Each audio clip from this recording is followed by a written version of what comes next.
So what do we think about this Google monopoly? How does this affect SEO? Don't like it. Why? Nah, it's too big. Really? I don't like it when one company owns everything. Too dystopian. Wow, hot take. It doesn't bother me. Why? There's a conflicting thing, right? At some point, they'll fall. They have to. I mean, look at the Vanderbilts. They owned everything. They were the equivalent of like trillionaires nowadays, and we don't even have trillionaires right now. And they're squashed. I mean, not squashed. They still have kids that are probably billionaires, but they're not. They don't own everything there is to own. If you look back, anything Vanderbilt wise, they had full control of shipping, production, all the manufacturing, the goods that would come across. Like they literally control all the supply chains and the supplies themselves, and most of the real estate that the supply chains were on, like the railroads and things like that. They just owned everything. And what happens if you own everything, your quality declines at scale. And then what happens is you get a couple college guys who release something, it blows up, gets shared everywhere. And unfortunately, what happens right now is that Zuckerberg or somebody else says, hey, I'll give you $1 billion for that, right? And so a lot of people will just sell out. But It's good for like 3 years. yeah. And inevitably what happens at some point, some guy is like, but I don't want money. And they're like, well, how about 10 billion?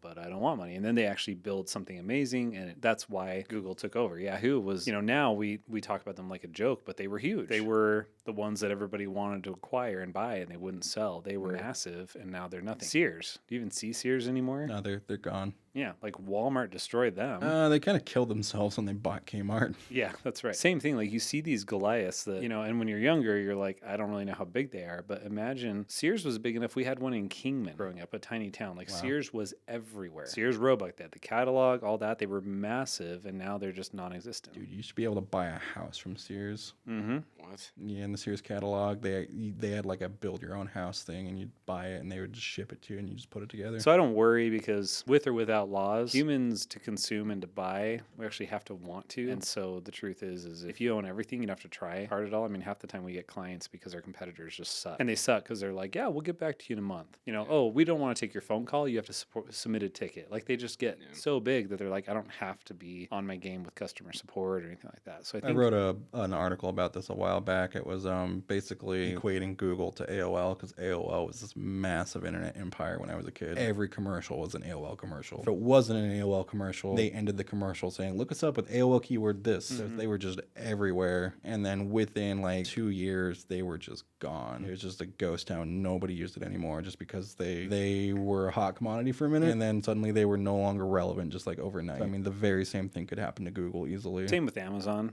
Everyone's like, they're not going anywhere. And I'm sure they'll keep trying to buy up everybody like they can. But even Amazon, they've slowly, like now, have you tried to return anything lately on Amazon? So now you have to pay for Amazon Prime. It's like almost $200 a year. And now it's not even free shipping anymore. That was the whole point of Amazon Prime. And now you have to pay for shipping. If you watch any shows, you have to pay not to see ads. And now if you want to return stuff, they charge you a restocking fee. They're just slowly going to the point where it's like, the only reason I'm using this is because I don't want to go to the store, so they'll ship it to me. And they know that. But at some point, someone's going to show up and say, ooh, I have an idea. How about free shipping and free returns? And people are like, well, that's great because Amazon charges for everything now. And that's all aside from the point that the quality of anything you get from Amazon is absolute trash nowadays. Yeah, it's all like Chinese crap and it's just made like barely so it can just be put together and it just falls apart. Yeah. And they, if one of their employees dies, they make their workers keep working. Yeah. Do they really? Push them in the corner. That was like a news story this last week. There was like a picture of like just a dead body on the floor and just people are still working. Like, okay, get back to work. Got stuff to do. That is like something you'd see in a movie. Yeah, so I don't know. I don't worry about monopolies because they'll kill themselves. You have shareholders now. They want profits. So the only way to make profits, well, we better start charging for returns. All right, what about next quarter? We want profits too. We have clients like this. Hey, you have 200,000 people in your city. I don't care. I need more sales. And we're like, you're like capturing 90% of your market. I don't care. I need to increase. It's the same thing with these big companies. So then they start saying, okay, well, you used to pay $5 for milk, but now you got to pay $7.50 plus a stocking fee. Oh, well,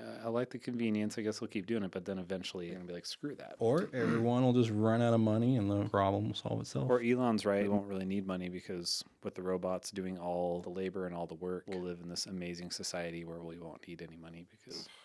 I hate Elon. Can you imagine how bad has nobody paid attention to that experiment they did with the mice where they gave them the most epic circumstances for mice? And you guys know about this at all?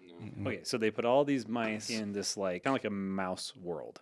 Okay. and gave them all the food they wanted, perfect living quarters. And so they multiplied like you would expect, but they wanted to kind of see, and they continued to make sure they had enough food and all that. And it was only like after like 90 days, they started just murdering each other because they were bored. Like they had nothing to do. They had no purpose, no fear, no nothing. So they started, and essentially the entire colony kills each other off. Essentially showed that they're like, if you have perfect everything, you have no stress, no nothing, like you'll eventually still just get bored enough to like create your own problems. It's a common literary device, how you get like these uber rich people and they make sport out of just hunting people because there's nothing else to do.